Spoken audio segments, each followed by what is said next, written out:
नमस्ते, प्रणाम। मैं रीता मौर्य। मैं अपने YouTube चैनल पर एक प्यारा सा नाच गीत लेकर के आई हूँ। आप लोगों को कैसा लगा हमें कमेंट करिए, हमारे वीडियो को लाइक करिए, चैनल को सब्सक्राइब करिए।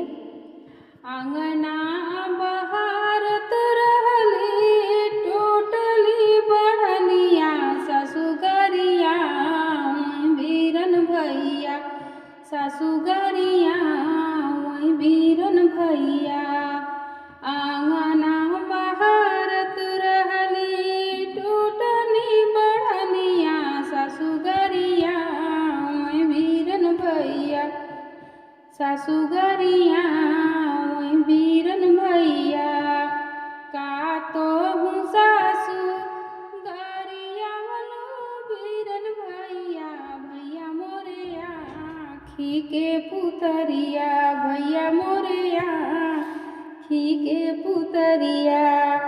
का तो हूँ सासु गरिया वालो वीरन भैया, भैया मोरे आँखी के पुतरिया, भैया मोरे आँखी के पुतरिया।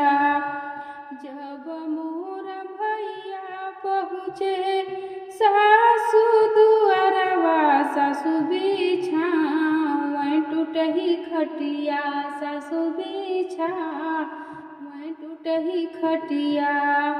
जब मोर भैया पहुँचे सासु दुआरवा, सासु बिछावै टूटही खटिया, सासु बिछावै टूटही खटिया।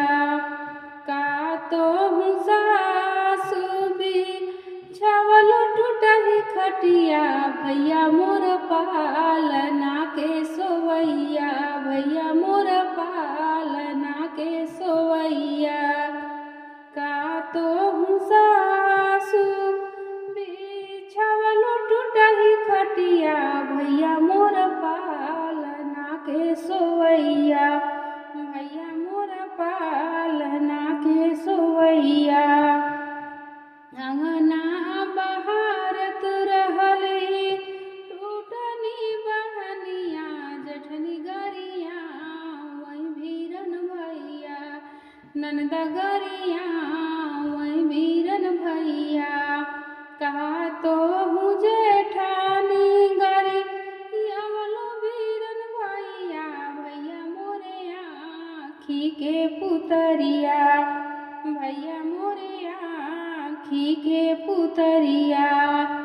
जब मोर भैया पहुँचे जेठनी दुआरवा, जेठनी खियावै नून रोटिया, जेठनी खियावै नून रोटिया। का तो हूँ जेठानी खियावलो नून रोटिया, भैया मोर पी जाके खवैया, भैया मोर पी जाके खवैया। भैया मोरे आँखी के पुतरिया। आंगना बहारत रहली टूटली बढ़निया ससुगरिया वीरन भैया, ससुगरिया